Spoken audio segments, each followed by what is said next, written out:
Hello बच्चों, आइए इस प्रश्न को पढ़ते हैं। चित्र 14.53 में डायोड D1 तथा D2 में बहने वाली धारा ज्ञात कीजिए यदि डायोड D1 व D2 सिलिकॉन के व्यावहारिक डायोड हैं।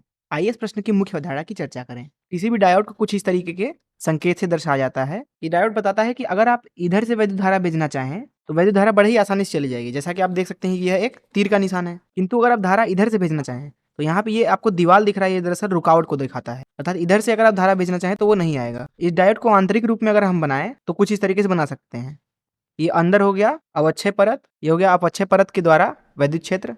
ये इधर है पी प्रकार तो इधर ज्यादा होल होंगे, इधर एन प्रकार है तो इधर ज्यादा इलेक्ट्रॉन होंगे। अब जब आप इसको बैटरी के साथ जोड़ते हैं, इधर धन और इधर ऋण, तो जो धारा है वो कुछ इधर से इधर प्रवाहित होने की कोशिश करेगी। जैसा कि इसका संकेत बताता है कि अगर इधर से इधर धारा भेजते हैं तो आराम से चला जाएगा। तो दरअसल वास्तविक रूप में अगर सिलिकॉन डायोड के बारे में बात करें तो आपको अंदर दिख रहा होगा ये वैद्युत क्षेत्र जो कि धारा के विपरीत दिशा में है। अब जो धारा होती है वो वैद्युत क्षेत्र की ही दिशा में प्रवाहित होती है। दरअसल ये वैद्युत क्षेत्र जो है अंदर का वो रुकावट है। तो होता ये है कि अगर आपने इधर मान लीजिए V लगाया हुआ है और इधर 0 लगा हुआ है तो ये V कम से कम 0.7 वोल्ट होना चाहिए। अर्थात इस अवक्षय परत के दोनों तरफ सिलिकॉन के लिए 0.7 वोल्ट का विभवांतर होता है। जो बाहर से आपने विभव लगाया हुआ है वो दरअसल 0.7 वोल्ट से ज्यादा होगा, तभी ये धारा का कुछ ना कुछ मान होगा और ये 0 नहीं होगा। अगर हम इसके धारा और विभव के बीच में ग्राफ बनाएं तो दरअसल 0.7 वोल्ट तक डायोड के अंदर कोई धारा प्रवाहित नहीं होती है, और जब विभव 0.7 वोल्ट से ज्यादा होता है तब धारा जो है वो बढ़ने लगती है। तथा अगर हम बात करें तो दरअसल हम इस डायोड को, जो कि इस तरीके से है, हम इसको प्रतिस्थापित कर सकते हैं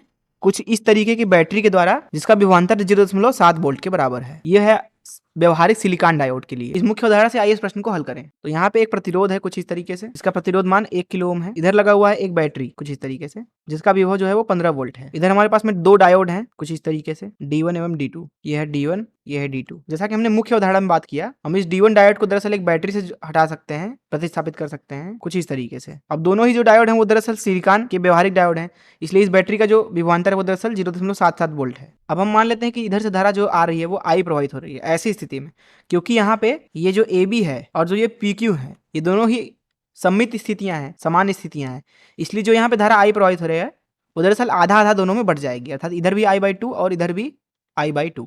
अब यहाँ पे अगर I का मान पता चल जाए तब D1 डायोड और D2 डायोड में हमें धारा का मान पता चल जाएगा जो कि I/2 है। तो दरअसल इस परिपथ को हम कुछ इस तरीके से भी बना सकते हैं। ये हो गया इसका प्रतिरोध 1 किलो ओम, इधर है 15 वोल्ट की बैटरी, यहाँ है 1.4 वोल्ट की बैटरी। तो अगर हम इस प्रतिरोध के दोनों तरफ विभवांतर देखें, क्योंकि यहाँ पे 0 है, यहाँ पे 1.4 है, यहाँ पे हमने 0 ले लिया है, यहाँ 15 है, तो यहाँ पे विभवांतर जो है वो इधर उच्च है इधर निम्न है, इसलिए धारा इस तरह से प्रवाहित होगी और यह धारा I है। और I का मान लिखा जा सकता है विभवांतर जो कि है 15 माइनस 1.4 भागे प्रतिरोध जो कि 1 किलो ओम है, तो उसको ओम में बदल लेते हैं, तो ये आ गया आपका 13.6 भागे 10 के घाते 3। तो यहाँ से जो I का मान हमें मिल रहा है, कुल धारा का मान वो मिल रहा है 13.6 गुणे 10 की घात -3 एम्पियर के बराबर। इसलिए जो यहाँ पे D1 डायोड है उसमें धारा I/2 का मान मिलेगा 6.8 गुणे 10 की घाते -3 एम्पियर। इसी तरीके से D2 डायोड में भी 6.8 गुणे 10 की घाते -3 एम्पियर धारा होगी। तो इस तरीके से हमने इस प्रश्न को हल कर लिया। मैं आशा करता हूँ कि आपको इस प्रश्न का हल जरूर समझ में आया होगा। धन्यवाद।